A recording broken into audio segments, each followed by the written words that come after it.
Hey, welcome everybody to another edition of the EGlaze Chronicles. I am your host, EGlaze, and I am happy to be here on, I think this is my 87th show, something like that. And I'm happy to introduce to you somebody who I've been trying to get on the air for a few years now.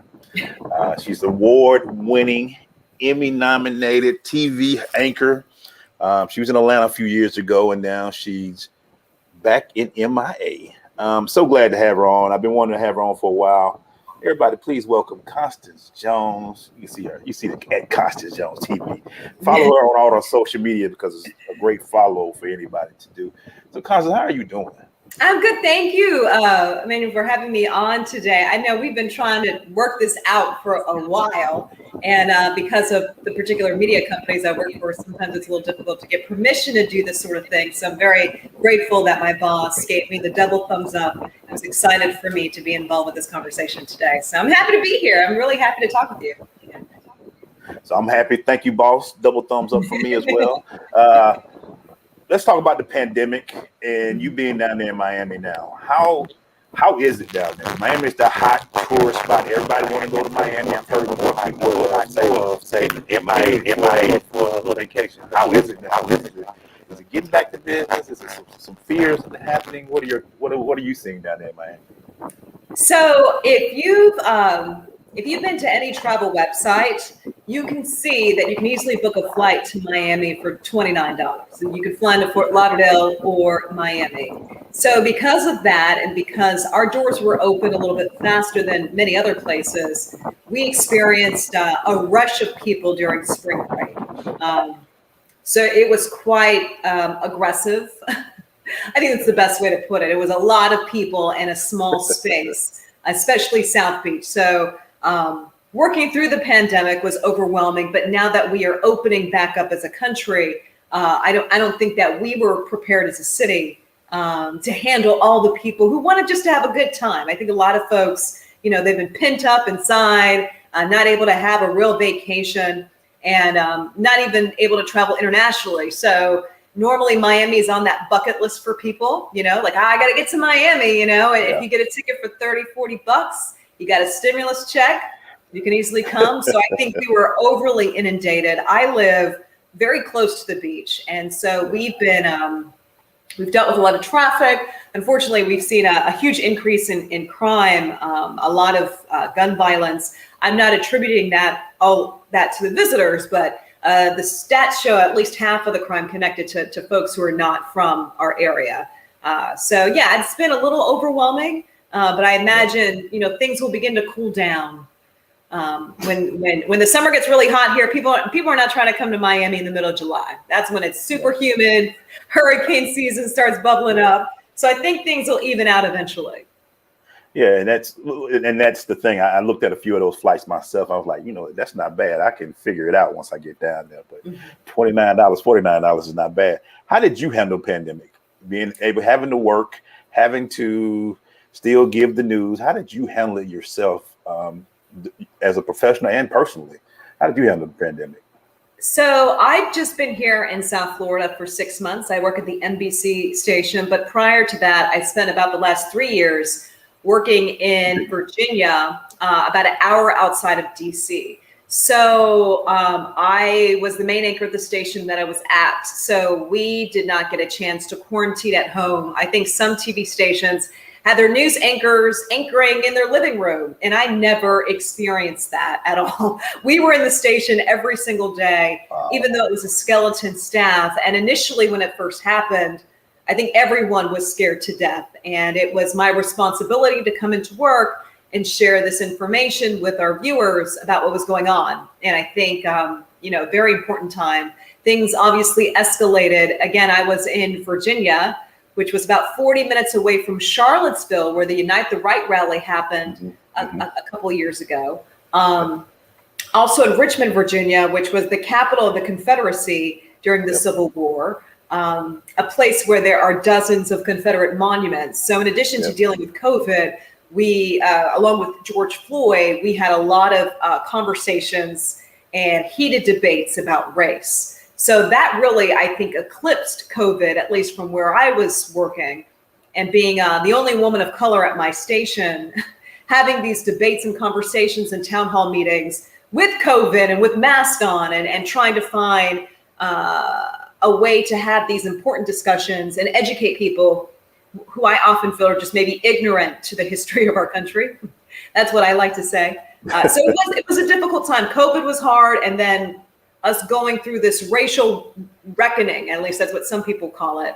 I was right in the heart of that in Richmond, Virginia, which was really, I know Miami and Atlanta definitely had some issues, but I feel like Atlanta has been a vocal place. I feel like there's a lot of freedom fighters. There's a spirit there, and Richmond is just kind of coming into its own during that time.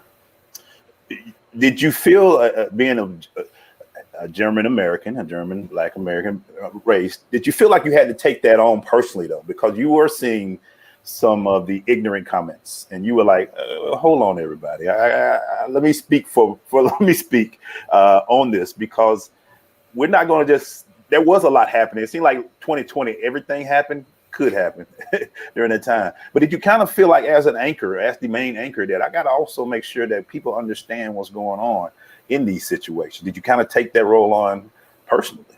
Yeah, my mother, who's blonde hair, blue eyes, sees the world the way she sees it. She doesn't go into a store and have the same interactions that I may have or you may have, right? So when I have my conversations with my mom about when things happen to me, I feel she's not racist. I think she just doesn't understand.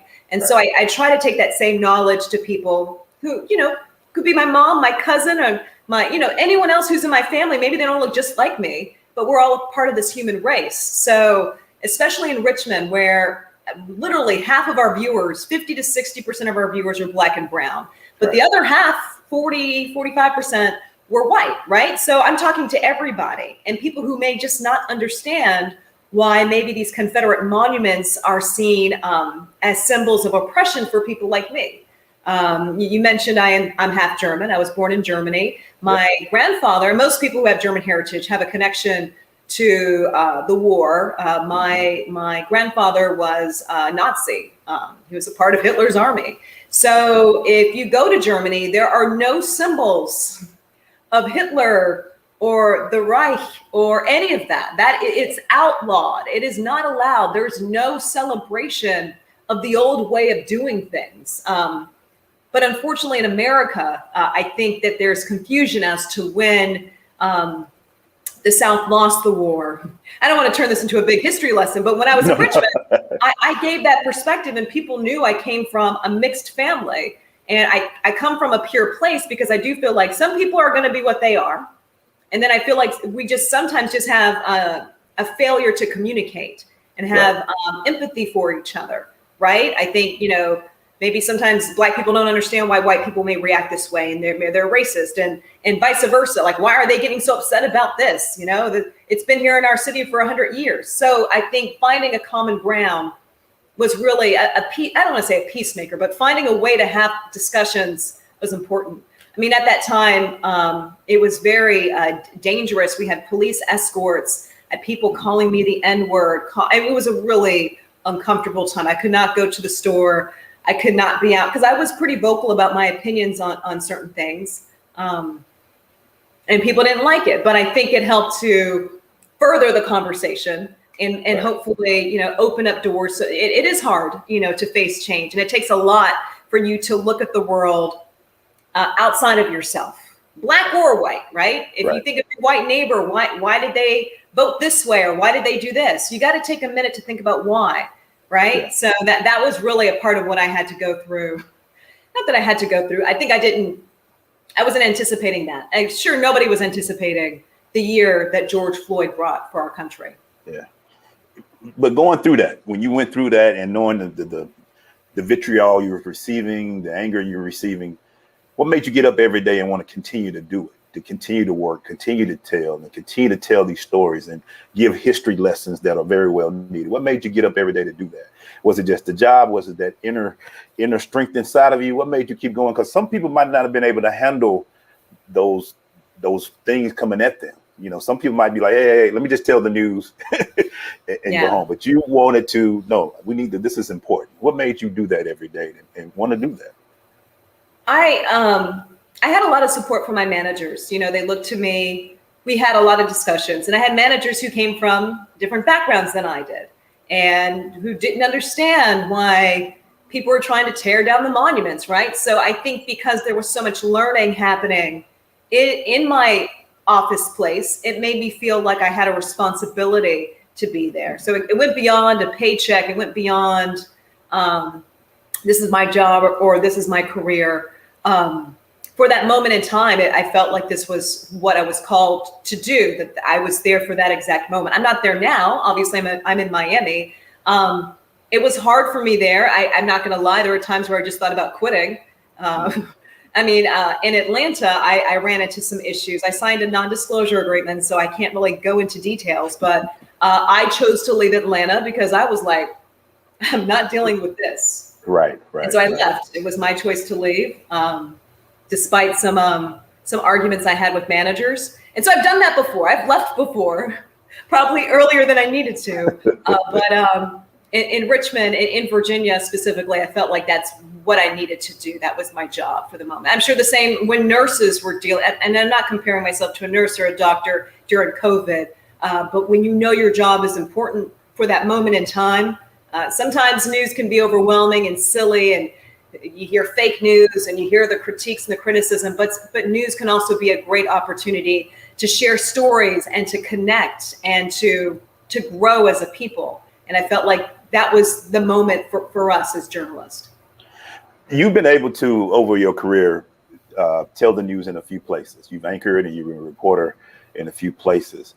How do you, and I always wanted to know that when you do that type of moving around and work in different locations, how do you ingrain yourself in the city? How do you get it? I mean, because Atlanta is one way, Richmond is another, Miami is another, and there's some other places. But how do you come in and say, I got to make the city believe that I'm here for them? How do you do that? Yeah, I worked at, I think, 6-7 TV stations in a number of cities. So yeah, every city has a different flavor, a different vibe. And it takes a minute to build your credibility with the viewer because there's so many journalists that go in and out. It's hard to connect with people if you don't trust them that they really want to be there, right? So, I mean, I love Atlanta. Despite maybe some minor issues I had, I loved Atlanta. I was in the city doing stuff every weekend. There's so much to do in the city. There's a festival every week, and there's so much culture in the city. It's beautiful. And so I think part of it is just becoming a citizen of your community, right? And getting to know the city, going to the local Walmart, the grocery store, being out and about and meeting individuals. I remember going to Piedmont Park all the time, and viewers in Atlanta would be like, "That's Constance. Hey, I saw you this morning." Just being in the places where people are. So you get to know the people. It takes a while. When I got to Atlanta, there was a hesitancy with some of the viewers. They thought maybe I was a little too high. How do I say this? I was coming from Miami, so my presentation style might have been a little bit more aggressive. Right. And I was working at a TV station where people were a little slower in their conversation. Bless your heart. I don't say bless your heart. That's not what you hired, right? So It took me a while to adjust to the city and just to also be me, because people could tell if you're fake. People could tell if you're putting on an act real quick, especially nowadays, people can tell a fake quickly, and they're not going to want to watch a fake person. Right. So you got to be true to yourself and also really take an effort to learn the city. In Richmond, it was a little difficult because it was so different than any place I had lived. It was the South. But have you ever seen the show? I know you've seen the show, A Different World. Oh, yeah, definitely. So the character, Whitley Gilbert, she was from Richmond, Virginia. She sure was. You're right. So Richmond is an area where there was these well-to-do Blacks with generations of education and money, people who went to all these colleges. My dad's from Montgomery, Alabama. So my version of the South is very different than the South in Richmond, right? There's still some basic issues of race that I think we can find common ground with. And so every city, learning the history of the city, visiting those places. When I moved to Atlanta, there's a great, A Walk Down Peachtree Street. I think that's the name of the book. I think that's the name of the book. It's this thick. And before I moved to Atlanta, a news friend of mine was like, you need to read this book. You need to know the history of the city. People are going to call you out if you get this civil rights leader, if you get this or that wrong. So I encourage any journalist or anyone who's moving to a new place, learn everything you can about it so you can appreciate it and understand when people might get upset if you say a name wrong or if you get a street wrong, or, you know, it's super important to do that. And that's what I try to do. Miami is a little different because I spent 9 years working here already. Right. People already know me. So I'm very familiar with the city already. I'm familiar with the international culture. And so, but it took me a minute to learn it out here for sure. How important has family been during this time for you? You've can you still hear me? I think we might. Yeah, I hear you. You asked me about family? Yeah. I mean, you've been married you had a few years of marriage in you, and you got your family and all that, but being able to do all this moving, family has to be important to support you during this time and to be able to do that. How important is family to you? And, you know, I kind of know this story, but go ahead and tell us how important family has been for you. I mean, family is the most important thing for me. And my family understood before I started as a journalist what I wanted to do. And so it was clear at the beginning of my career. I've been moving around. I left Texas. That's where my mom and dad and my sisters are, I guess 17 years ago. And besides going back to visit, I had not lived in the same state with my family. And that's typically the route for most journalists. You have to go where the jobs are. And so that's been the case. My husband is very adventurous. So he's been along for the ride, to say the least. It's been a little difficult back and forth. We were actually long distance when I was in Virginia. We didn't talk about it publicly. He did quarantine with me in Richmond, but he also really encouraged me. He's an artist, so he's a little different than maybe the average guy, but he really encouraged me to focus on my career and my dreams. And so I have a lot of support. I have not seen my family for 18 months. Oh, wow. And so in about 2 weeks, I'm going to be flying to Texas to see my family, my husband, as well as families in Texas. Okay. And so we talk. We just had a Zoom party this weekend. We're still doing the Zoom. We had a painting Zoom party this weekend, me and my sister. They posted a picture of the artwork we created with our Zoom party. Family is the most important thing because a lot of the stuff is really superficial. Social media, work is superficial, really. At the end of the day, you can be fired tomorrow. And they're the most important things to me, my parents and my sisters and my aunts and my whole family. What story? I always like to ask journalists because you guys do so many stories in your career, but is it that one story that stuck with you over time that kind of just, you still kind of revisit, you still look at it, whether it's good or bad, or even just something that tugged at your heart? Is that story that you just keep kind of keeping up with, that keeps sticking in the back of your mind that's over your career? More recently, I think Richmond really opened my eyes to some untold stories in Black history. And so the story that was so surprising to me was that years ago, if I wanted to be a doctor, as a white man in America, and I wanted to be a doctor because it wasn't women either, I went to a medical college. And to learn about the body, you would dissect cadavers, right? Mm-hmm. So there was no formal law in place about how to obtain cadavers or, bodies, deceased bodies. So there was a whole tradition of graveyard robberies, and it was commonplace. Wow. So in Richmond, Virginia, which still has one of the biggest medical schools in the country. For those who don't know, Richmond was the slave trading capital of the world for a while, next to New Orleans. So there was tens of thousands of Blacks who went through there as property. Yeah. And so through a story I did, I found out that thousands of Black bodies were used at this medical college so these doctors could get training.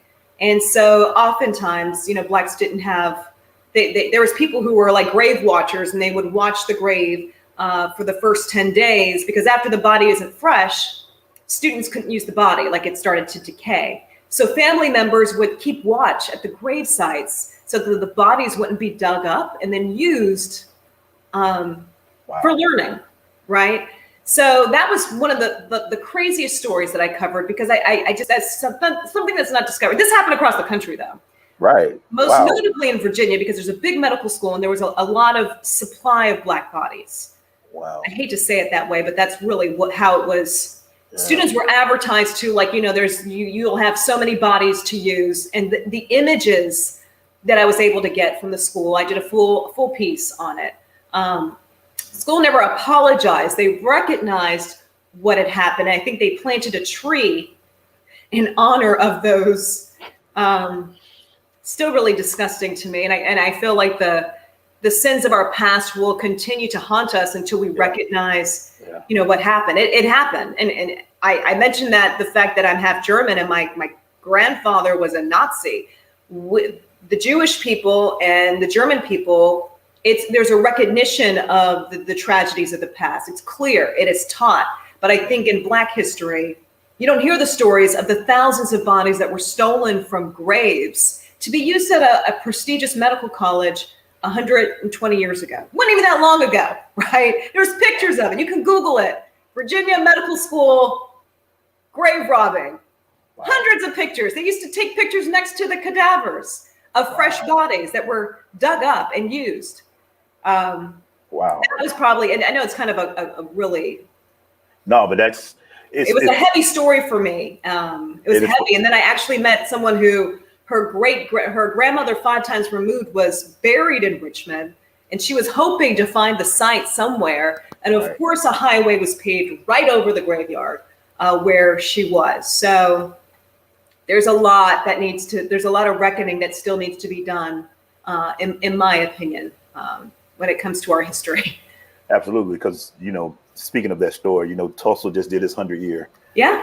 The 100 years of Tulsa, and to hear that story, and of course, they did highways over certain parts of Tulsa and Black Wall Street. So that's an amazing story, Constance, and I am going to definitely do some checking on that on my end. I'll send you the story. I did it. No one else did it. Send it There's to a documentary me. on it. There's some conversations on it, but I think it's hard to get people to talk. It's one of the biggest institutions. I don't work there anymore, so I can say whatever. They were one of the biggest advertisers for a TV station.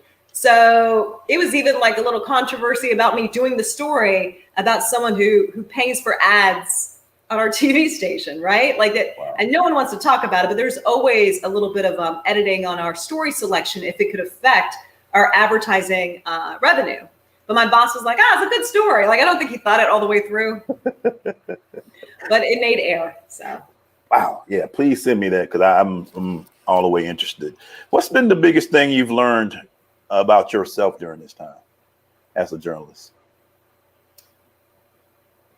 I mean, I think the most important thing is that you've got to stay true to yourself. Yeah. This is the beginning part of my career. I think it's important to be molded by good journalists and to be directed and instructed, right? But once you get to a certain age, a certain sense of knowledge, you have to have a sense of who you are. The most important thing, probably the most important thing, is to keep learning and be interested in learning about your community. The reason why I found out about the whole grave robbing story was because I was in the local library, picked up a book. And nobody was talking about it. It wasn't on a blog. It didn't go viral. Right. I read something and found out this had happened. And I think something that for anybody, I don't care what industry you're in, you have to keep learning to grow.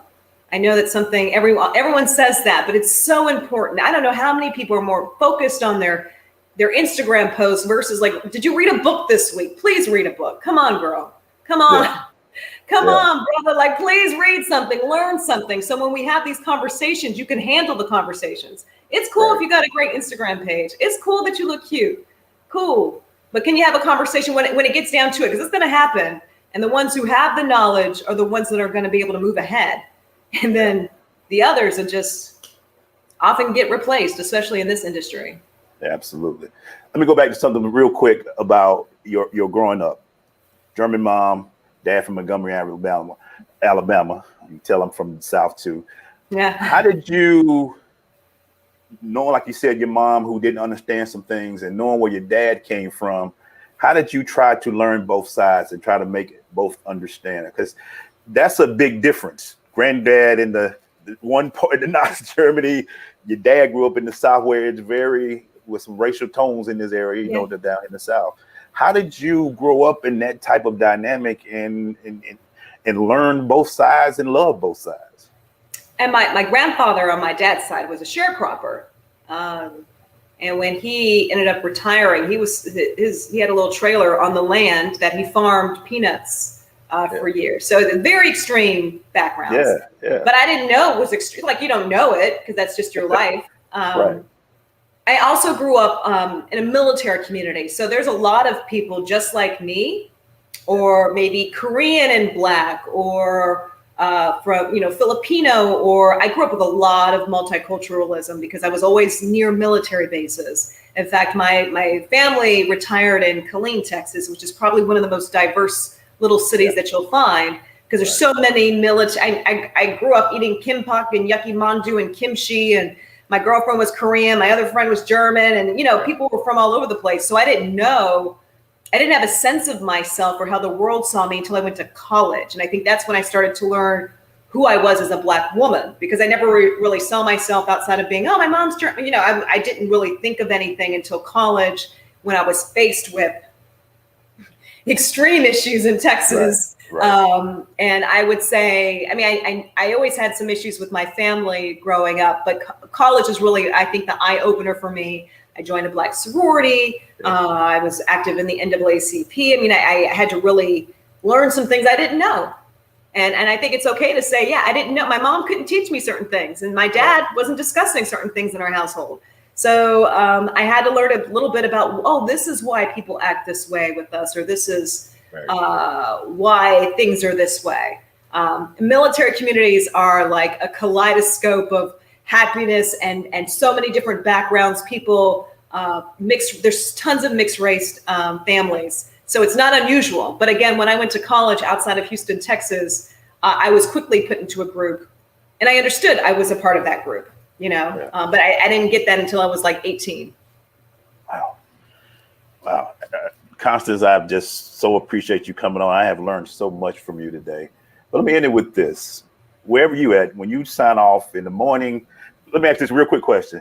Mornings or afternoons or evenings, which one? You've done them all. Which one is your preferred? I mean, I don't want to get you in trouble because you're doing mornings now, but you've kind of been at it's late night, early morning. Which one do you kind of, I don't know how you sleep, because your schedule has been a little weird for a few months, but how do you, what do you have a preference, or you just whatever you need to do? I mean, like personally, I prefer nights, but I think mornings are the most intimate time with viewers. People are getting up, they're getting dressed, they're having breakfast. So as far as like the profession as a journalist, I feel the mornings are the most valuable time to build a connection with viewers. I liked evenings because you had real serious conversations. There wasn't silly banter about what's trending on Twitter. I'm not a big fan of that. I will pretend to be, but I'm really not.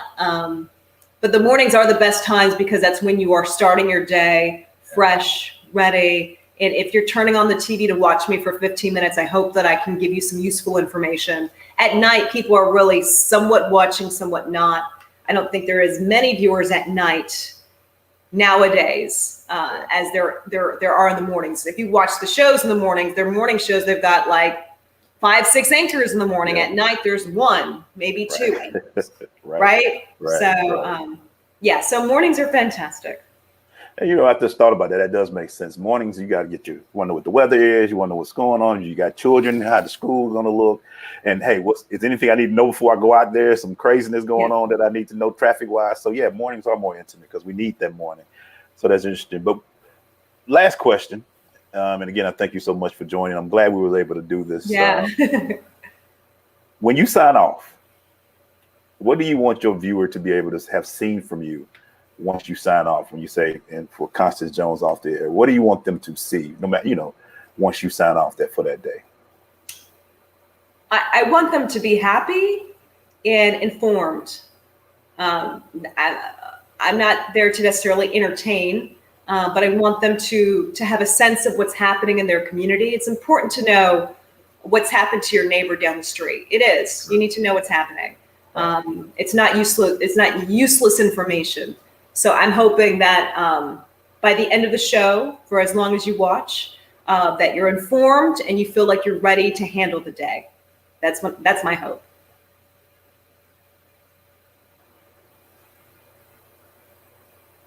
That might have been me. I'm sorry. I apologize. But That's a dramatic pause. Okay. Yeah, that was very dramatic for me. But I think you do a wonderful job. We miss you in A. You were one of my favorites. When I had to wake up early in the morning, I was like, let me check out, see what Constance is talking about. Or that. Keep doing the great work. I really appreciate the work you're doing and people like you. And people, I'm telling y'all, she just isn't a big Twitter, but she gives you great content. You can see her around the cities that she's in. My husband does great artwork. Love the work that he does. And anything you would like to tell people where they can find you at, Constance. So I'm big on Instagram. Yeah, I'm at Constance Jones TV. I put my little handle at the bottom. I'm on Twitter and Facebook as well. Yeah, if you ever had story ideas, or I still get story pitches for Atlanta all the time. Yeah. All the time. You know, there's just so many amazing viewers in Georgia who immediately connected to the story of my dad. Like, it's crazy how viewers will connect with you so quickly. Yeah. So I'm thankful. Thank you for having me on. I think that what you're doing, having these conversations are important, especially for people who are interested in different industries. I think you bring in so many amazing people. And when I talked to my manager, she was like, of course you should do this. You know, like, look at the alumni of people that you've talked to. So thank you for even selecting me and asking me to be on the show. I really appreciate it. Absolutely. And I'm going to go ahead and put it out there and put it on the air, because I also have an organization called Optimize the Vision. I would love for you to speak to my kids one day and bring that same dynamic to them as well. So thank you, Constance, for everything you do. We appreciate you. And for everybody listening, this is the 86th edition of the EGlaze Chronicles. And we're so happy that it was Constance. And check her out. I'm telling y'all, great follow. I've learned I might have to someday purchase some art from my husband, because he's a great artist as well. So thank you so much, Constance. Keep it up. And everybody, y'all have a great day, and we'll talk to y'all later.